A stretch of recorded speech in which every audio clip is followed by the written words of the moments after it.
এই নির্বাচনী প্রচার প্রচারণার সময়টাতে আমরা খেয়াল করে দেখেছি যে বাংলাদেশের অনেকগুলো জায়গাতেই প্রশাসন লেভেল প্লেইং ফিল্ড এনশিওর করতে পারছে না। অনেককে একটা অন্যায্য ফেভার দেওয়া হচ্ছে অনেক প্রার্থী এবং দলকে, সেটা একটা অশনি সংকেত।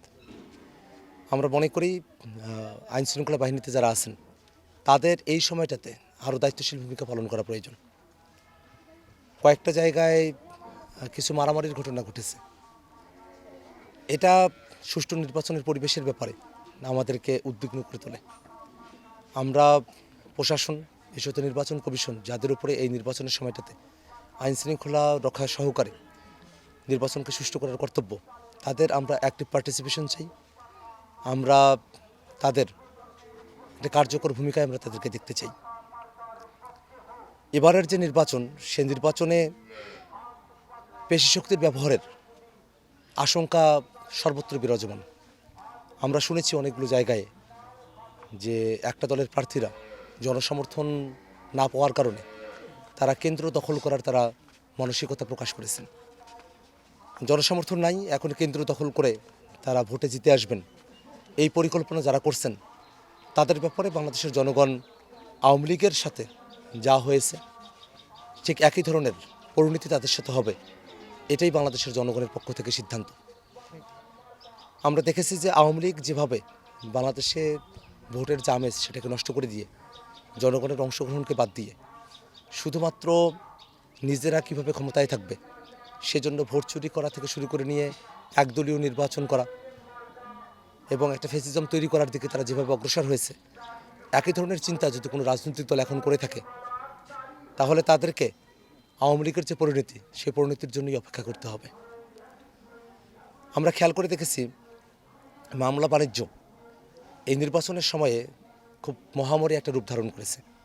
5 আগস্টের পরপর যে মামলাগুলো দায়ের করা হয়েছিল, সেই মামলাগুলোতে যারা দাগী অপরাধী তারাও অনেকে একটা দলের রাজনৈতিক শেল্টারে ঘোরাফেরা করছে, কিন্তু যারা আসলে সেখানে নাম অন্তর্ভুক্ত হয়েছে কিন্তু সুনির্দিষ্ট অভিযোগ নেই, এরকম মানুষদেরকে হয়রানি করা হচ্ছে।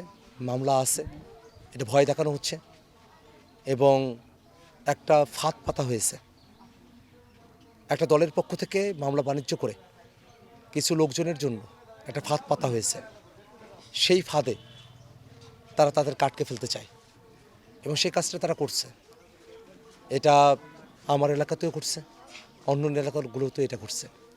সেই জায়গাটাতে বাংলাদেশের জনগণ তারা খুব ভালোভাবেই খেয়াল করেছে যে গত একটা বছরে কারা মামলা বাণিজ্য করেছে, কারা মামলায় নাম উঠিয়ে দিয়ে সেই নামকে কর্তন করতে হবে, এই জন্য যাদের নাম উঠানো হলো তাদের কাছ থেকে মোটা অঙ্কের চাঁদা দাবি করেছে।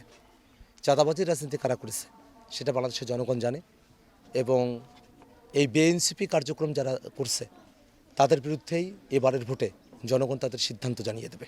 আমরা চতুর্থ দিনের মতো ভোটের প্রচারণায় আছি এবং আমরা এর মাঝে অনেকগুলো জায়গায় আমরা গিয়েছি, অনেকগুলো জায়গাতেই পুনরাবৃত্তি হয়েছে এবং সবগুলো জায়গাতেই মানুষের থেকে আমরা অভূতপূর্ব সাড়া পেয়েছি। একেবারে দলমতের বাইরে গিয়েও যারা আসলে 10 দলের অংশও নন, সাধারণ মানুষ, সে মানুষদের থেকেও আমরা একটা ভালো ধরনের সাড়া পেয়েছি। এখানকার হিন্দু, এখানকার যারা নারীরা আছেন তাদের থেকেও খুবই ভালো ধরনের আমরা সাড়া পেয়েছি এবং এটা যেহেতু একটু চরাঞ্চল আছে, এটা বড় অংশ জুড়ে, সেই চরের মানুষেরা তারা বঞ্চিত, নিপীড়িত। আমরা যে চরাঞ্চলের মানুষদের জন্য পরিকল্পনার কথা বলেছি সেটাতেও চরাঞ্চলের মানুষেরা ব্যাপক সাড়া দিয়েছেন। আমরা আশাবাদী যে এই রংপুর 4 কাউনিয়া পীরগাছা আসনে 10 দলের পক্ষ থেকে শাপলাকুলি মার্কাই 12 তারিখে বিজয় অর্জন করতে পারবে।